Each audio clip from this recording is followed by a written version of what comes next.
2655. For centuries, its inhabitants have been ravaged by interplanetary war. At last, with the signing of a new peace treaty, the conflict is over. The military has been dissolved, and the planet's focus has returned to exploration, discovery, and habitation of new worlds. Humanity is at peace. I'm working on a deal with Japan for a long time. It involves agricultural, and it involves e-commerce and many other things. It's a very big transaction, and we've agreed in principle. It's billions and billions of dollars.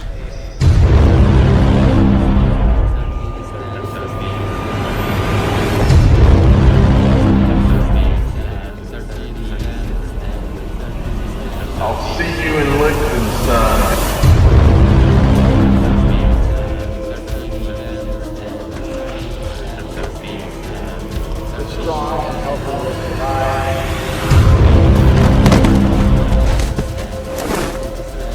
I've been publicly shared that I'm long Bitcoin. I'm long Bitcoin Cash.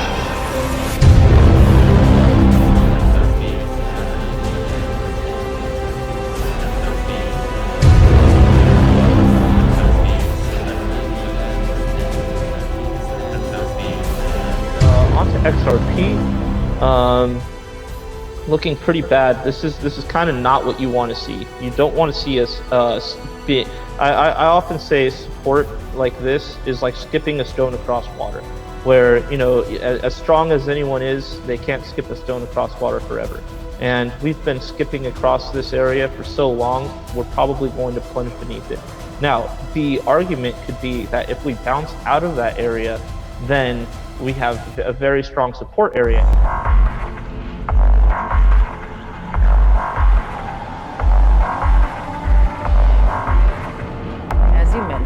Trade war, we don't know what the next 24 hours will bring, be it what happens in France with the G7, but how does this affect people's fears and that elusive word called the store of value when it comes to Bitcoin? Right, so the thing that we've seen, and a really important thing to note, is that store of value safe haven assets have really seen a massive increase over this period. You know, when we've seen people be afraid of what their money is doing, what their investment money is doing, they turn to safe haven assets as a potential. So there's an interesting article from Markets Insider where they've been talking about this growth, and they've said that in the period from May 2019 to August, we have seen gold trades increase by 73%. All right, seems impressive. What's more impressive? Bitcoin trades have surged 284% in that same period.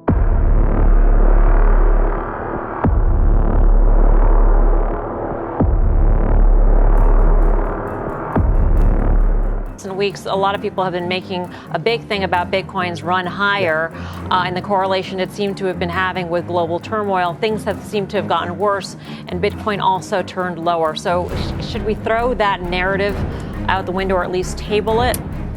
Well, look, I've been saying for a long time that, you know, people who watch the daily price of Bitcoin are really missing the whole point, right? The whole idea of Bitcoin is it's a store of value. It's a chaos hedge, or schmuck insurance, as I like to call it. And what we need to think about is the long-term trend. Every year, the low is higher, the value of the network goes up. And so to worry about day-to-day valuations and prices really misses the major point, which is you want to own a piece of the network. You want to have... People of the earth, attend my words. 2 million years ago, my people began a vast seeding program. We sped up evolution on several thousand planets, bringing forth life where there had been none. Your Earth was one such planet. In a sense, you are our children, and like watchful parents, we've kept an eye on you. But you have not come far enough. We see that you have a small talent for war. We've seen your primitive conflicts, your crude weapons, your petty bickering over borders, and the nuclear balance of terror which precludes any real victory, and we despair. We bred you for finer things.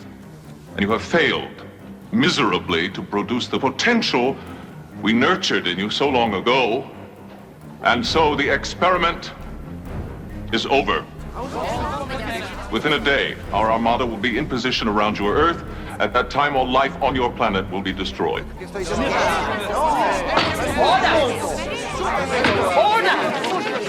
Order! It's absurd. How do we know you can't do it? If you really need a demonstration, keep watching the skies. Sorry. Order! Madam Chairman. The chair recognizes the delegate from the United States. Mr. Ambassador, surely you don't mean to condemn our race to death without giving us a chance to speak in our own defense. Surely that's not fair. The universe, Mr. Fraser, is not fair. Do you think we made this decision in haste? We've been debating it for many centuries. Centuries? Oh, yes. We are a very long-lived and patient people, but even our patience has limits. You must give us one more chance. You've had your chance, many of them, over the centuries. Yes, that's true, Mr. Ambassador. It's true, but we've never had this much motivation.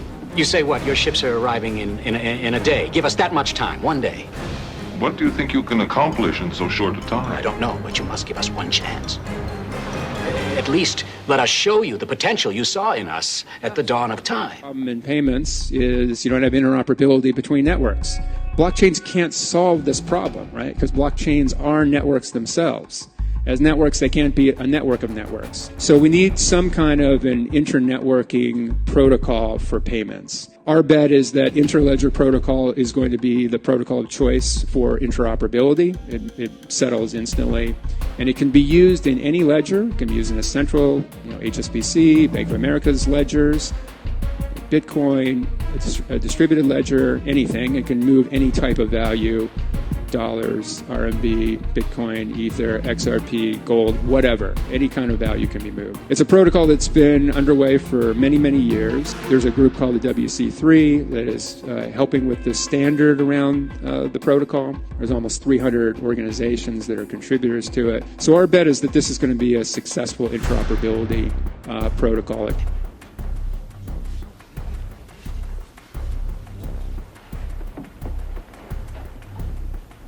Very well, Mr. Fraser, you have your day. 24 hours. Until then...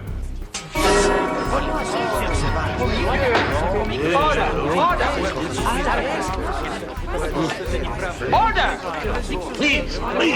Please, if ever there was a time for us to put aside our differences, it is now. I am not convinced. Before we enter into peace negotiation, I must have proof that this threat is real. Proof? Proof? You've seen their spaceships. You just now saw him disappear. What else do you want? Almost like a mic drop. And you said we need to go to a global virtual currency. It's a 23-page speech. It's very heavy. Give us the thumbnail. Why? I want to know, did you just read the conclusion of the speech, Steve? No, I read 14 pages, and then I jumped to the conclusion. So what's the point? Give us the thumbnail. Why can't the dollar be the global currency? Okay, the dollar is the global currency. We know that. The challenge is that the U.S. share of the global economy has been reducing. The dollar's share of payments, not just financial assets, but payments, a lot of payments between countries that have nothing to do with the U.S. are in dollars.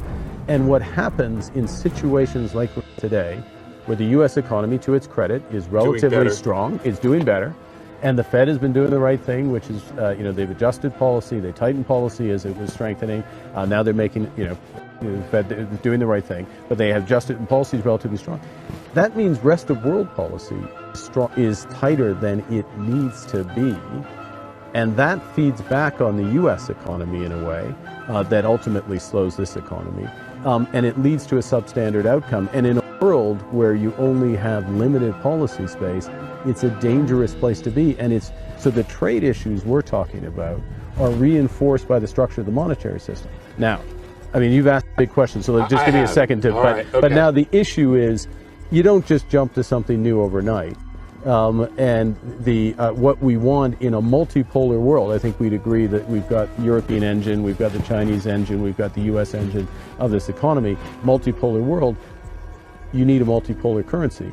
The question is, how do you get there? And I laid out some ideas of how you would get there. And the bottom line, Governor, is that all of the pressure on the difference in growth around the world would not fall on the dollar exchange rate. Yeah. It would be spread out if it was a global basket of currencies. It would be spread out as a global basket of currencies. It's better for the system as a whole. It's better. It raises that equilibrium level of interest rates. Right. It gives central banks more policy, but it gives people who are watching greater returns on their savings. Members of the Security Council and approved by acclamation of the General Assembly. There is today total peace among the peoples of the earth for the very first time. Good luck to us, my friend. Good luck to us all.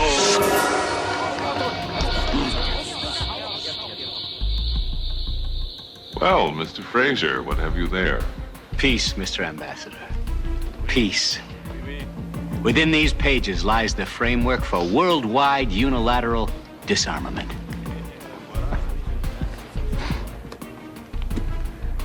We, the people of the earth, have at last made common cause against our own primitive savagery.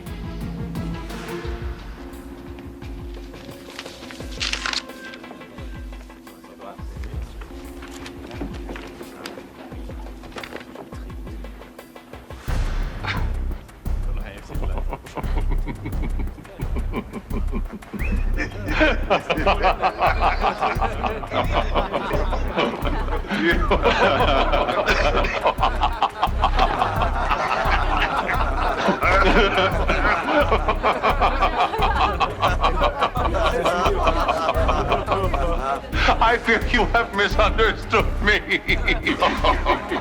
Your savagery is an issue, that's true, but you see, on the thousands of planets under our control, we breed warriors, gentlemen, warriors to fight for us across the galaxy. In your case, your savagery has not bred true. You are woefully backwards in the art of war. You fight erratically and clumsily. Your weapons are shockingly crude, and worst of all, in your hearts, you long for peace. A small talent for war. Too small to be of any use to us. There's no matter, we'll just have to try again elsewhere. But I thank you for a most amusing day. You people have a delightful sense of the absurd. The role of gold and silver and how it can be associated with distributed ledger technology, it's something that we have not explored, but certainly we are very, very keen to explore distributed ledger technology for all sorts of purposes, particularly in the fintech world.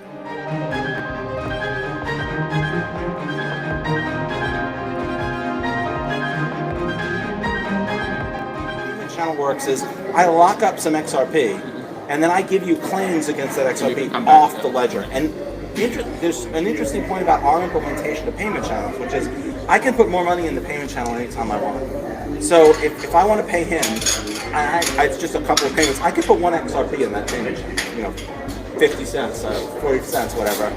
And then if I decide I'm doing more business with him, I can just put more XRP in that payment channel. And let's say it's a couple hours later and we've accumulated a significant balance and he wants to use that balance or something. He can take what he's already owed out of the payment channel without disrupting our ongoing flow in the payment channel. One of the things that surprised me when I looked at technologies like Lightning or payment channels or these higher level technologies is I thought that they would make the features of the ledgers irrelevant. It's like if we're talking payment channels, what difference does it make that Bitcoin transaction go expensive or it can take 10 minutes? It turns out that the reverse is the case. The parameters of the underlying ledger are extremely critical. So for example, if I want to set up a payment channel to him, and I don't know how much I'm going to need to pay him necessarily, if it takes a Bitcoin transaction, that means I'm waiting an hour and I have to decide how much I'm going to, and he may need to, right? But if I can set up a payment channel to him in a couple of seconds on the XRP ledger, and if it turns out I don't need it, I can close it. Or I can put just a minimum amount of money in it and then I can add more later. And at most it's 5 or 10 seconds rather than an hour. So one of the reasons I like Bitcoin is rather than building on top of the crappy existing financial plumbing, they ripped it up and started over. I trust you may have got a bit of the drift by now, gathered by now, that for many reasons, in my view, the crypto assets in your digital wallets are unlikely to be the future of money. But that isn't meant to dismiss them. Their core technology is already having a major impact, and bringing crypto assets into the regulatory tent could potentially catalyze innovations to better serve the public. Indeed, crypto assets help point the way to the future of money in three respects. First, by suggesting how money and payments will need to adjust to society's changing preferences. Secondly, through the possibilities their underlying technologies offer to transform the efficiency, reliability, and flexibility of payments. And thirdly, by the questions they raise about whether central banks should provide a central bank digital currency accessible to all. I want to take these in turn. First, crypto assets are part of a broader reorganization of the economy and society into a series of distributed peer-to-peer connections across powerful networks. People are increasingly forming connections directly, instantaneously, and openly, and this is revolutionizing how we consume, work, and communicate. Yet the financial system continues to be organized largely around a series of hubs like banks, payments, clearings, and settlement systems. And crypto assets are an attempt to create the financial architecture for peer-to-peer transactions. So even if the current vintage isn't the final answer, it is throwing down the gauntlet to the existing payment system. And these existing systems must evolve to meet the demands of fully reliable, real-time distributed transactions. The second challenge of crypto assets is their underlying technology, obviously particularly distributed ledger, which can do many things. It can increase the efficiency of managing data, improve the resilience by eliminating central points of failure, enhance the transparency and auditability of transactions, and expand the use of straight-through processing, including with smart contracts that automatically update and, if appropriate, pay. These properties mean that distributed ledger technology could transform everything from how people manage their interactions with public institutions to how businesses manage their supply chains. Now, the third challenge is that crypto assets raise the obvious question about whether their infrastructure could be combined with the trust inherent in existing fiat currencies to create a central bank digital currency, or CBDC. Now, currently, only banks can hold electronic central bank money. To be truly transformative, a general purpose CBDC would have to open access to everyone. And the Bank of England has an open mind about the development of a CBDC and an active research program dedicated to it. That said, given the technological shortcomings in distributed ledger technologies at present, and the risks with offering central bank accounts for all, a truly widely available and reliable CBDC does not appear to be a near-term prospect. Moreover, its desirability depends on the answers to a series of big policy questions. And while these are largely for another speech, you'll be happy to know, I would note that a general purpose CBDC could mean a much greater role for central banks as part of the financial system, a role that could potentially mean central banks disintermediating commercial banks in normal times and running the risk of destabilizing flights to quality during times of stress. And there are also broader societal questions, such as how society balances privacy rights with the extent to which the information that would be contained in a CBDC could be used to fight terrorism and economic crime. A general purpose CBDC shouldn't be a solution in search of a problem or an effort of central banks to be down with the kids, especially because there are more immediate ways to give you what you want. So while our research on a possible future CBDC will continue, we're more excited at the Bank of England about the opportunities to transform digital payments now. In particular, the combination of the bank's overhaul of RTGS, that big central payment system, and new technologies promise payment systems that can better serve society's demands for fully reliable, real-time, and distributed peer-to-peer transactions. Now, RTGS is already pretty awesome, but it's also the same age as most of the students watching this, so we're in the process of renewing it. And this could mean more than you might think. Currently, when you pay for your burger and pint at the pub, or your books at Blackwell's, you probably use a debit card, a credit card, or the wallet in your phone. But all of these need to be routed through the card provider's network. Over the past 4 years, the payment-related costs that your publican or bookseller pay and ultimately pass on to you has come down by about 40% to about 8p per transaction. Well, these are small and, as I said earlier, much better than Bitcoin.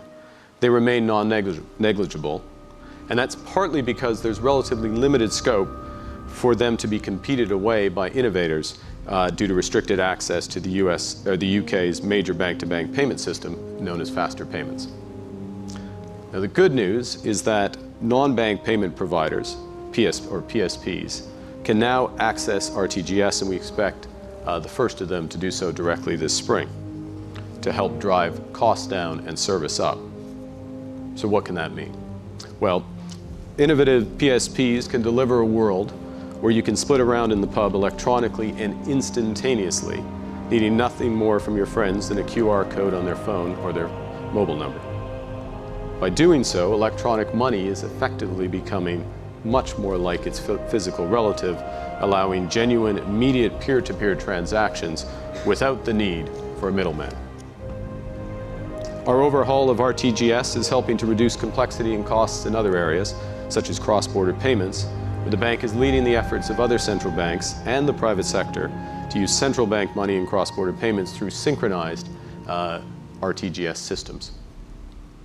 When coupled with capture of richer payments data that will be made possible by the renewal of RTGS, the system will also help support innovative services for the more effective management of personal and company finances, benefits that will be amplified by the application of open banking. Finally, at the wholesale payments end, the bank believes that the distributed ledger technology could potentially save tens of billions of pounds of capital, currently tied up in settlement, while settlement completes. And while the best of the private sector are working hard to find ways to unlock this value, that tens of billions of capital, the bank is building the new RTGS so that forms of security settlement, including those that use distributed ledger technology, will be able to plug in directly. So let me conclude. So, while Adam Smith was famously cautious about the role of the state, he recognized that it should furnish the rules and conditions within which private innovation can flourish. In the monetary sphere, this means providing money which citizens can use with confidence and ease. And the Bank of England delivers just that, from the quality of our banknotes to the stability of our inflation, the resilience of our financial system, and the efficiency and reliability of our core payment system. As we do so, we're overhauling that core payment system, RTGS, so that private innovation can flourish. And by bringing crypto assets onto a level regulatory playing field, we can help catalyze a more resilient, effective, and innovative payment system.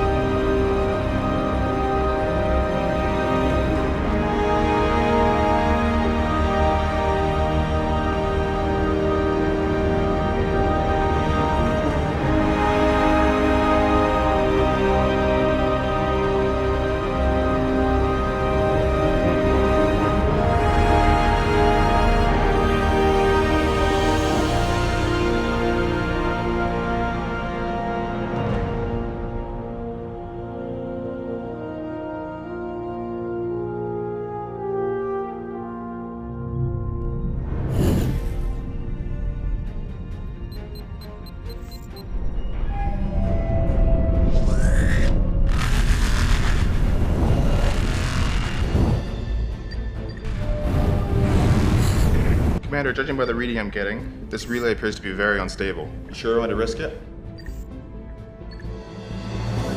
Let's do it, Joker. Everyone stand by. Drive core electrical charge has reached critical levels, Mr. Monroe. Rerouting. It's a trap.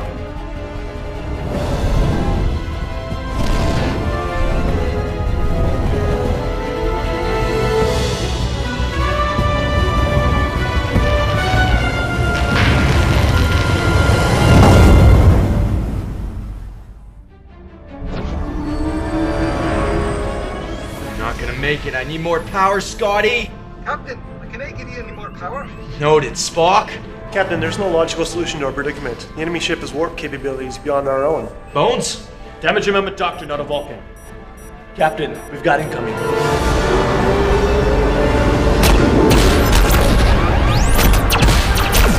Captain, ring spatial anomaly from the warp field.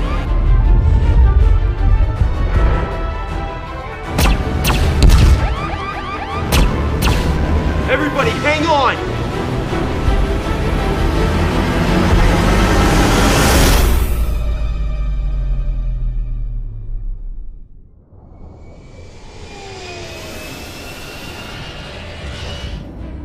I hope that new hyperdrive works out fine for you. Thanks for all the help, Lando, and the new radar dish looks great. No problem, buddy. Alright. Well, take care, you two. Thanks for visiting Best.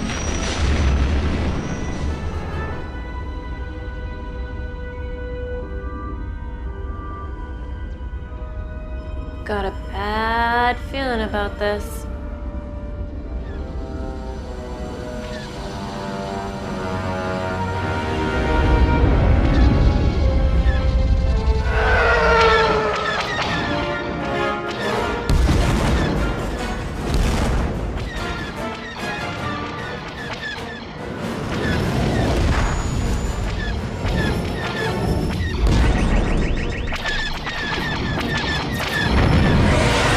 Time to see how that new hyperdrive performs.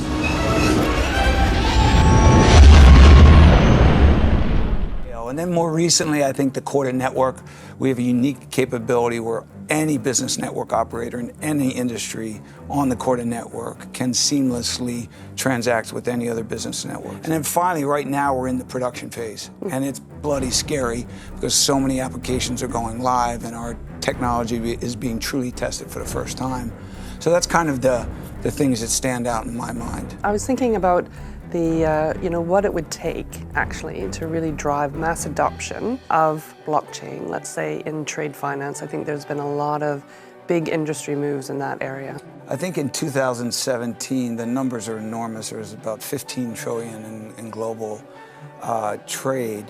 And it's such a complex industry. If you think about how many people are involved in the shipment of goods from Southeast Asia to Europe, it actually just lends itself so well to this technology where by using smart contracts I can know with great certainty that my trade partners see exactly what I see. In trade finance we have a couple big projects. One is the Marco Polo project, it's very well followed. Then Voltron for the documentary letter of credit piece. But there's also Finacle Trade Connect and a lot of other things going on in Corda. And that area, because there's so many different types of participants and so many different geographies, really plays to our strength on the Corda network, which I mentioned earlier. So all of those business network operators with their unique business propositions interoperate with each other seamlessly on the Corda network using the Corda platform. So we think that there's going to be a lot more that comes out in trade finance, and we really think that that will be something we can point to as one of the greatest successes when we look back 3 to 5 years from now.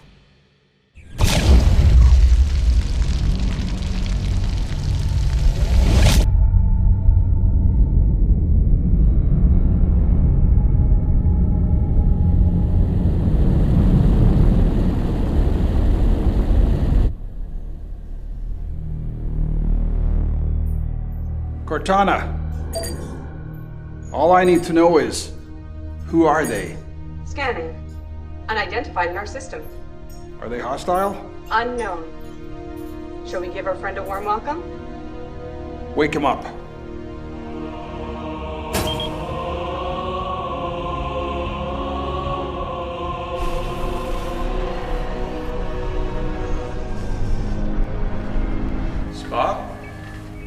What are we dealing with here? Captain, it appears we are in the Milky Way galaxy, however, our star date is incorrect. Incorrect. Precisely. Scanners indicate this is indeed Earth, however, it seems when we entered the black hole, we were pulled into a tangent future reality of our galaxy. Alternate timeline, huh? You know how much I love those. Are they hostile? I do not believe so, Captain. This planet sure reminds me of Alderaan.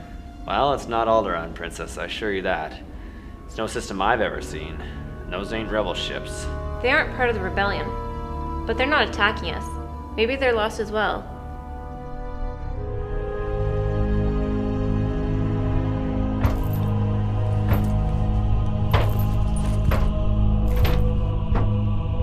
Captain Keyes. Open hailing frequencies. This is Captain James T. Kirk of the USS Enterprise. We come in peace. Please identify yourself. Repeat, this is Captain James T. Kirk of the USS Enterprise. Come in. Please respond.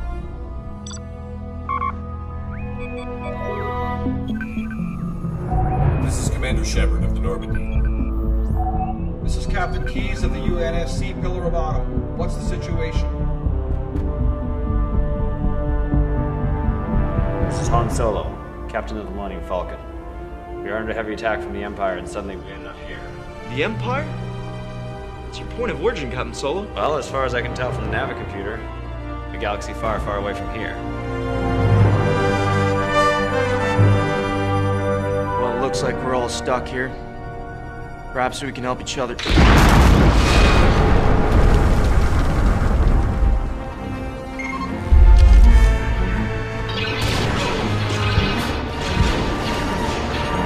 Basic maneuvers, get us out of here! Looks like we took a few of those Star Destroyers with us.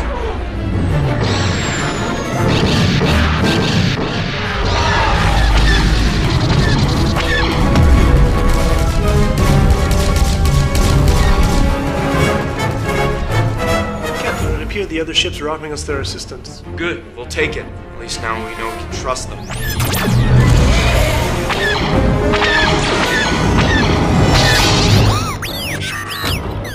Shut him up or shut him down. I can't understand him. I can understand him. As do I. What's it saying? The astromech droid aboard the Millennium Falcon has found coordinates to a human space station behind one of Jupiter's moons. Relay those coordinates to our new allies. We need a safe place to regroup, and that's where we're going.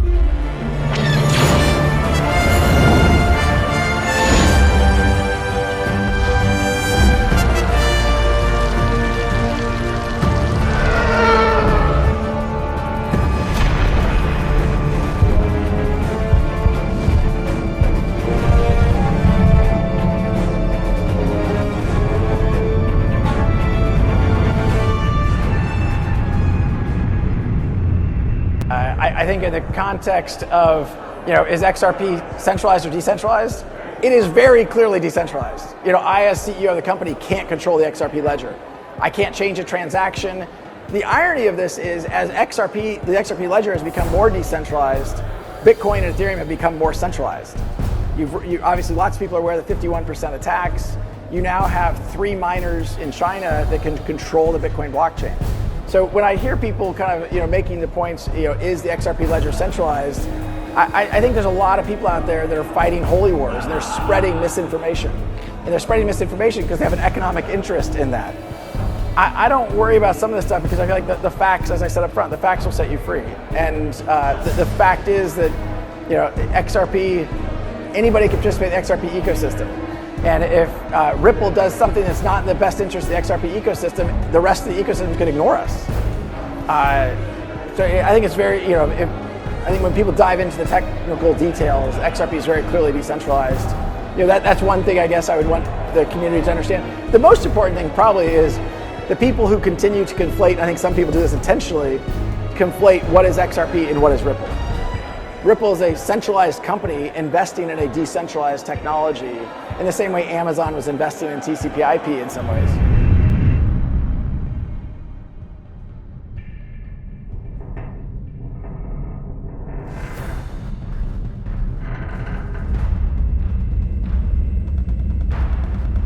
At this time, I can only assume that we have all come here from different universes.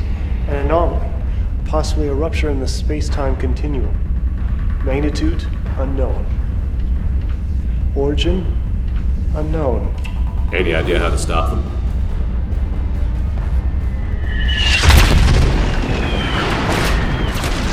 We need to get to our ships. Give them hell! Yes, please. How do you see the landscape for cross-border payments changing with Ripple?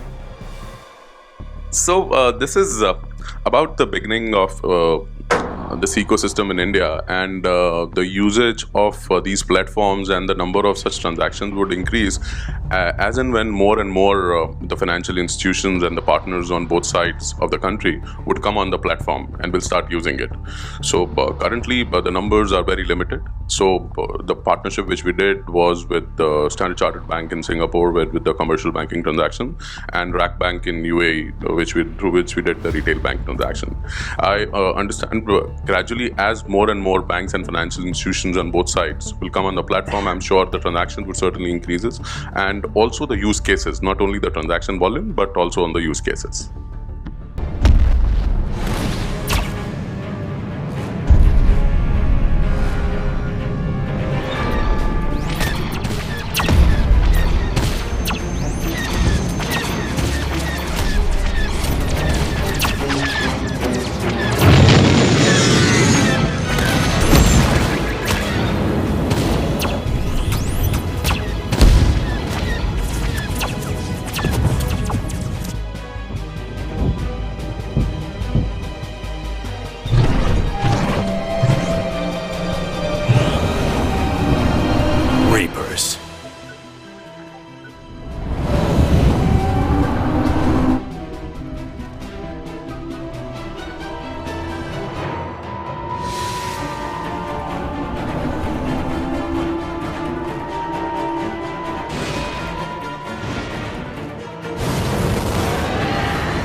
Mr. Su, lock phasers. Fire everything.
Death Star. I thought we already destroyed that thing. You know, this whole alternate reality thing's become real confusing.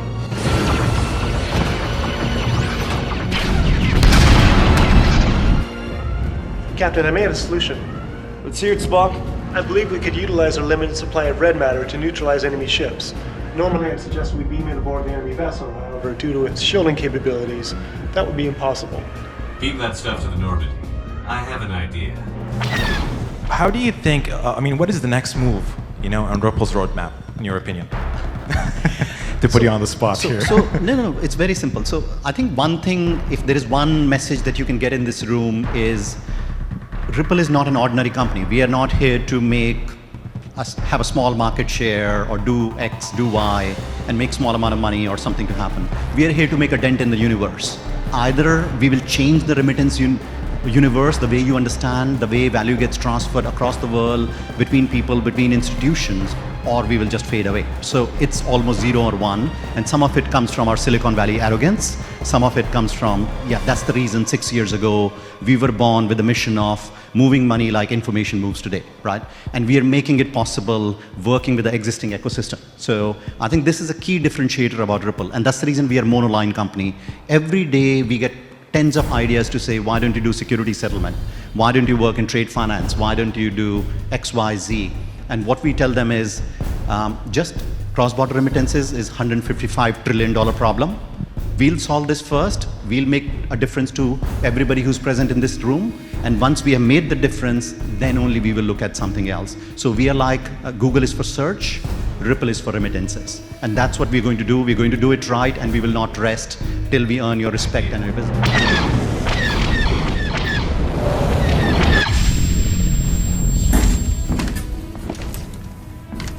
Here you are, Chief. I just finished the calibrations. So all it takes is a drop? Correct. The subsequent singularity should be large enough to destroy the enemy ships.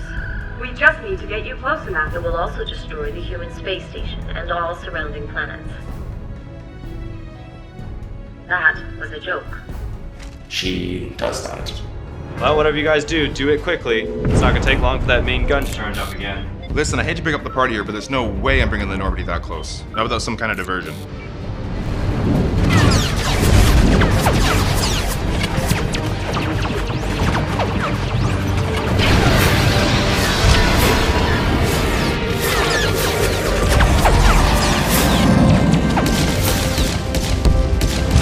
Now's our chance, Joker.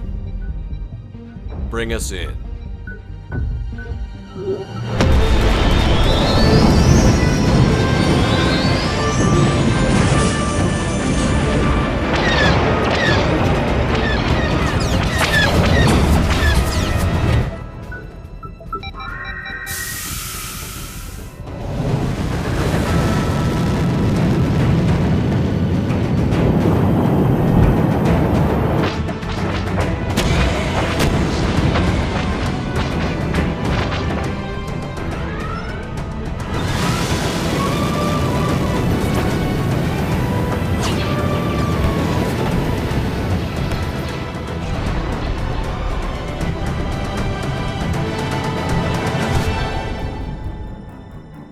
Going to exist, and I think that we are. We'll have a multitude of, different kinds of ledgers, securities ledgers. That's where your ILP comes in. That's exactly right. And that's how I think we truly deliver an internet of value. We have a minute. Maybe you want to explain what ILP is. So ILP stands for Interledger Protocol. In the same way I think the Internet of Information was built on technologies like TCP/IP and HTTP, we believe the Internet of Value will be built upon ILP, the Interledger Protocol. And this is an open source technology that we have embedded and partnered with. Open source technology that we have embedded and partnered with a bunch of companies around the world. It'll continue to evolve and develop. Certainly, we have been a protagonist, and some of the inventors of ILP work at Ripple. Networks can connect. That's exactly right. Seamlessly. That's exactly right. They could be any Bitcoin to XRP to JPY to. And the multi-hop across. You want to go from a JP Morgan ledger through Bitcoin, through ACH, and pay out on Linlen Pay? Okay, no problem. And are we seeing these rollouts happen? We actually did a demonstration of a test where you went through 7 different ledgers through ILP at the same time.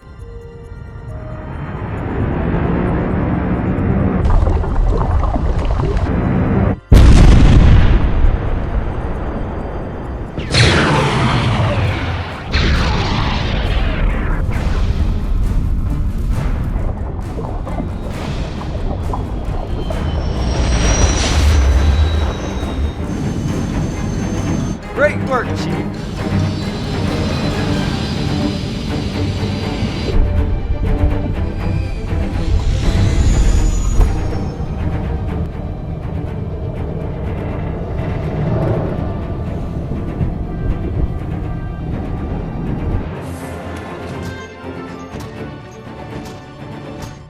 Thanks for the ride.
finally got that mess sorted out.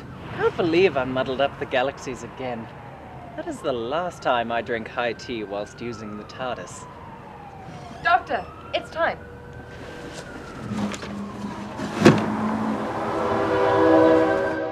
Trendsetter, I got style for you. Ain't seen you at the top, it's been a while for you.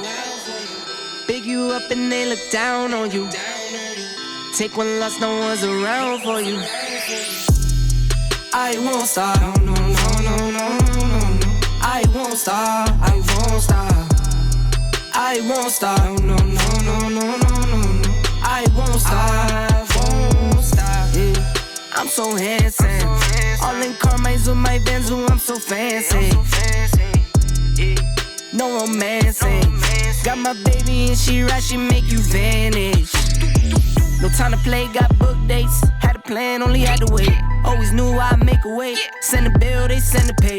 Keep it real, keep the record straight. Keep it real, no time to fake. All authentic in my own lane. I am me till I'm in the grave. Trendsetter, I got style for you. Ain't seen you at the top, it's been a while for you. Big you up and they look down on you.